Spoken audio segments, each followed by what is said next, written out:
그러자 자리에 앉아있던 무례한 남자 4명이 껄껄껄 웃음을 터뜨렸어요. 로빈스는 서둘러 가게를 나왔어요. 이제 다른 빵집에 들어가는 게 겁이 났죠. 로빈스는 생각에 잠긴 채 포 거리에 있는 다른 가게를 창문 너머로 살펴봤답니다. 그때 집에 갔다가 다시 심부름을 나온 스텀피가 로빈슨을 알아봤어요. 스텀피가 로빈슨의 장바구니를 입에 물고는 믿을만한 빵집으로 데려갔어요. 종종 걔 비스킷을 사는 곳이었죠. 로빈슨은 그곳에서 도르카스 고무의 이스트를 샀어요. 스토피와 로빈슨은 양배추 씨앗을 찾아다녔지만 구하지 못했어요. 대신 양배추 씨앗이 있을 만한 곳에 대해 들었답니다. 부둣가에 있는 할미세 부부의 작은 가게였죠. 같이 못 가서 미안해.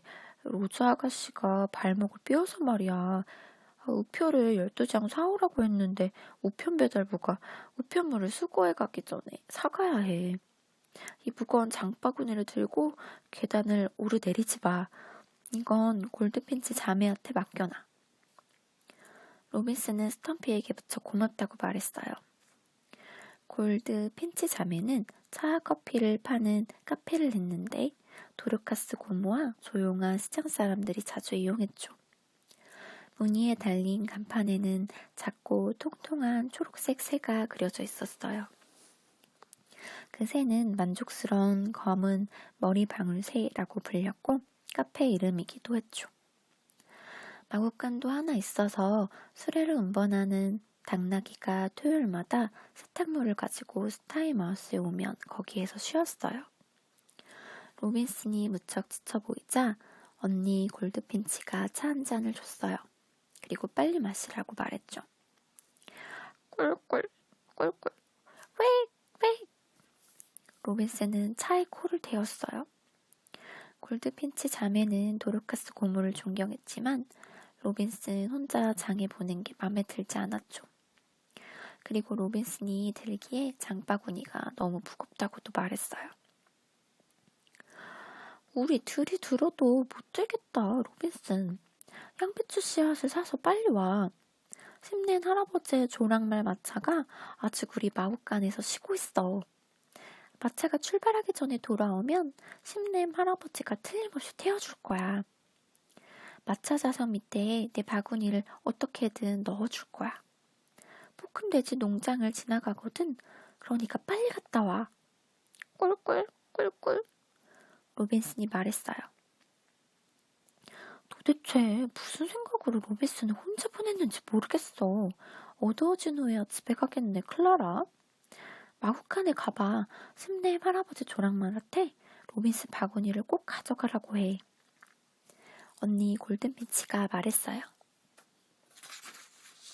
동생 골든피치가 마당을 가로질러 마구간으로 날아갔어요. 골드핀치 자매는 부지런하고 쾌활한 작은 숙녀 새들이었죠. 차통에 차를 보관하는 것은 물론이고 각설탕과 엉겅퀴 씨앗도 가지고 있었어요.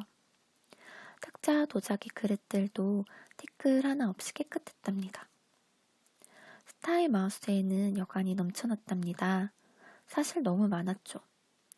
농부들은 보통 자신의 말들을 검정 황소나 말과 편자공이라는 여간에서 재웠어요. 그리고 몸집이 좀 더 작은 시장 사람들은 돼지와 호루라기라는 여간을 주로 이용했죠. 포거리 모퉁이에는 왕관과 다츠라는 여관도 있었는데 주로 뱃사람들이 이용했어요. 뱃사람들 몇몇이 주머니에 손을 넣고 문 앞을 서성이고 있었죠. 푸른색 셔츠를 입은 한 선원이 굳은 표정으로 로빈슨을 빤히 쳐다보면서 어슬렁어슬렁 길을 가로질러 걸어왔어요. 어이 꼬마 돼지, 고담배 좋아해? 로빈슨에게 단점이 있다면 아니요 라고 말하지 못한다는 거예요. 심지어 고슴도치가 달걀 훔쳐가도 아무 말 못했어요. 사실 로빈슨은 코담배나 입담배를 피우면 토할 것 같았죠. 하지만 아니요 괜찮아요 라고 말하고는 곧장 일을 보러 가는 대신 한쪽 눈을 반쯤 감고 고개를 한쪽으로 기울인 채 꿀꿀거리며 발을 질질 끌고 선원에게 다가갔답니다. 선원은 뿔로 만든 코담배 상자를 꺼내서 로빈슨에게 담배를 조금 집어줬어요. 로빈슨은 도르카스 고모한테 주려고 코담배를 작은 종이에 말았죠.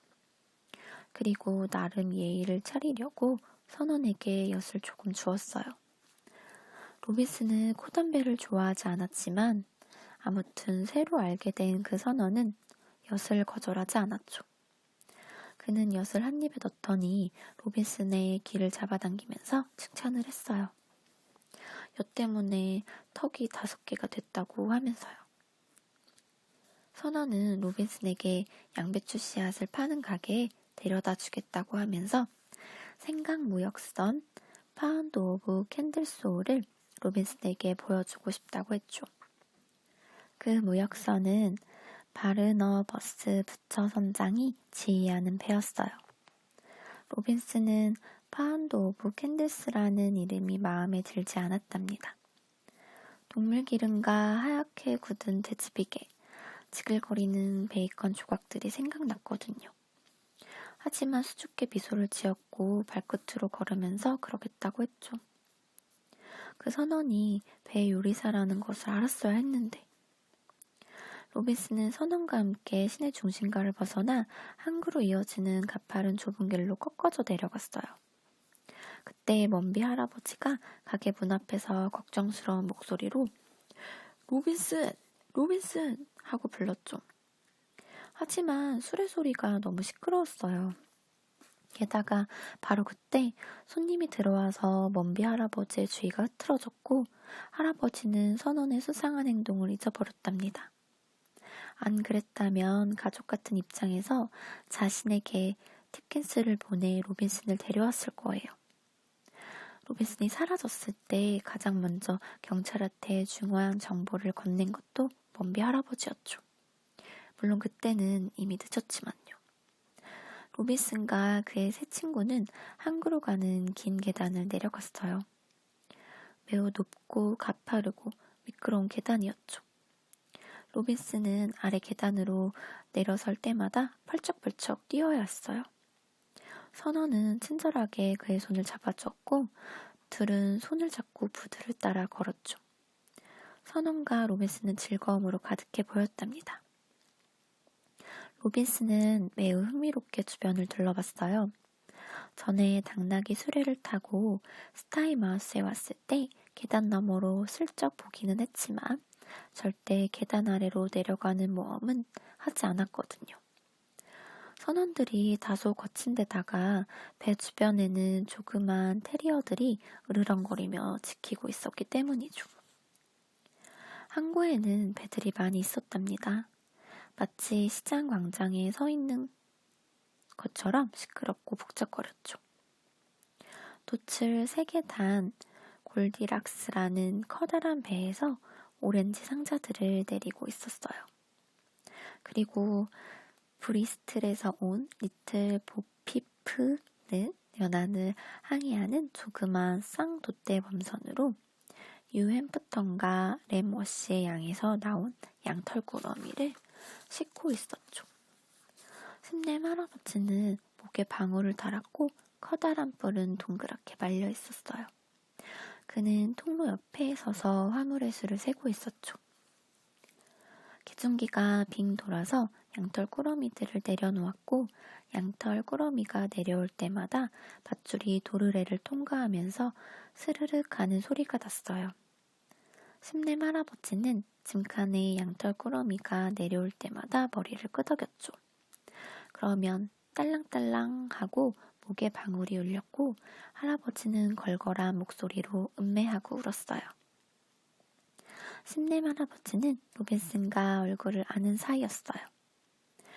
이륜마차를 타고 포큼돼지 농장 앞을 자주 지나갔거든요. 그래서 로빈슨을 봤다면 경고해줬을 거예요. 하지만 할아버지는 한쪽 눈이 안 보였는데 그 눈이 부두 쪽을 향해 있어서 로빈슨을 볼 수가 없었죠. 할아버지는 간판에 양털 꾸러미를 34개 실었는지 35개 실었는지 상선의 사무장과 말다툼을 하면서 허둔된 적이 있어요. 그래서 지금은 보이는 나머지 한쪽 눈으로 양털을 주의 깊게 지켜보면서 눈금이 새겨진 막대기를 이용해 꾸러미의 숫자를 셌죠. 꾸러미가 하나 추가되면 눈금도 하나 더 추가하는 식으로 35, 36, 37 이렇게 숫자를 셌답니다. 마지막에는 숫자가 맞아 떨어지기를 바라면서요. 심렘 할아버지한테는 짧게 꼬리를 자른 양치기 개가 한 마리 있었어요. 이름은 티머시 집이었죠. 티머시도 로빈슨은 알고 있었지만 석탄성 마저리 도우의 에이데일 테리어와 골디락스호의 스페인산 개가 싸우는 것을 구경하느라 바빴어요. 두 개는 으르렁거리면서 부두 가장자리에서 뒤엉켜 뒹굴다가 물속으로 떨어졌죠. 물론 그 사실을 알아챈 사람은 아무도 없었지만요. 로빈슨은 선원 곁에 바짝 서서 그의 손을 꽉 붙잡았어요. 파운드 오브 캔들소우는 꽤 큰 범선이었어요. 페인트 칠도 새로 했고 로빈슨은 의미를 알 수 없는 깃발이 여기저기 꽂혀 있었죠. 파운드 오브 캔들소우는 방파제 근처에 있었어요. 바닷물이 빠르게 밀려와서 배 옆구리에 철썩철썩 부딪혔고 그때마다 배를 부두에 묶어놓은 굵은 밧줄이 팽팽하게 당겨졌죠. 선원들은 바르너버스 부처선장의 지휘 아래 갑판에 물건들을 싣고 밧줄로 고정하고 있었답니다. 선장은 뱃사람답게 마른 데다가 구릿빛 피부를 지녔고 귀에 거슬리는 목소리였어요.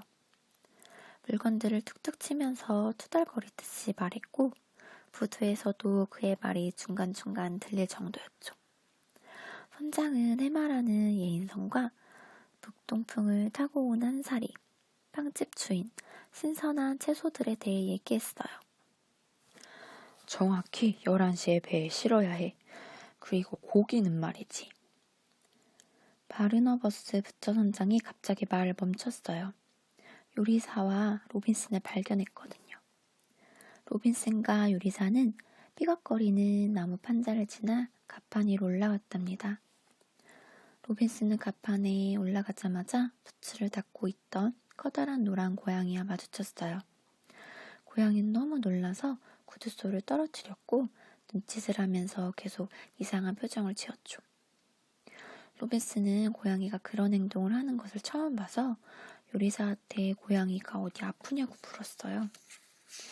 요리사는 고양이에게 부츠를 던졌고 고양이는 재빨리 돛대이로 도망쳐버렸죠. 요리사는 다시 세상에서 가장 상냥한 태도로 로빈슨을 선실로 안내한 뒤 머핀과 크럼피 빵을 주었어요. 로빈슨이 머핀을 얼마나 많이 먹었는지는 모르겠지만 아무튼 잠들 때까지 계속 먹었어요. 그러다가 앉았던 의자가 흔들려서 탁자 아래로 굴러 떨어지면서 잠에서 깼죠. 선실 한쪽 바닥이 천장으로 올라가는가 싶더니 천장의 다른 한쪽 면이 바닥으로 내려오면서 흔들거렸어요. 그릇들이 춤이라도 추듯이 이리저리 움직였고 고함소리, 쿵쾅거리는 소리, 덜커덕 덜커덕 쇠사슬 부딪히는 소리, 그의 기분 나쁜 소리들이 들려왔죠. 로빈슨은 몸을 세게 부딪힌 후 몸을 일으켰어요. 그리고 갑판으로 나가는 사다리형 계단을 기어 올라갔죠. 갑판으로 올라간 로빈슨은 겁에 질려서 비명을 지르고 또 질렀답니다. 사방이 온통 거대한 푸른 물결이었거든요. 부둣가에 늘어선 집들은 인형의 집처럼 조그맣게 보였어요. 그리고 붉은 절벽과 초록빛 들판 위 높은 언덕에 있는 볶음돼지 농장이 우표처럼 작게 보였죠. 과수원의 조그맣고 하얀 조각은 포르카스 고모가 햇볕에 말리려고 풀밭 위에 널어놓은 빨래들이었어요. 가까이에서는 검은 빛깔의 예인선인 해마가 연기를 내뿜으며 아래 위로 마구 흔들렸어요. 그들은 파운드 오브 캔들소에서 던진 견인용 밧줄을 배에 감고 있었죠. 바르나버스 부처 선장은 범선 뱃머리에 서 있었답니다. 그는 예인선 선장에게 고함을 지르고 소리쳤어요. 선원들도 소리를 지르면서 열심히 돛을 끌어올렸죠. 배는 한쪽으로 살짝 기울더니 파도를 뚫고 빠른 속도로 나아갔어요. 바다 냄새가 풍겼어요. 로메스는 얼이 빠진 것처럼 비명을 지르면서 갑판 주위를 돌고 또 돌았어요. 갑판이 옆으로 심하게 기울어서 한두 번 미끄러져 넘어지기도 했죠. 하지만 계속해서 뛰고 또 뛰었답니다. 점점 비명이 잦아들더니 로베스는 어느새 노래를 부르고 있었어요. 그래도 달리기는 멈추지 않았죠. 그는 이런 노래를 불렀어요.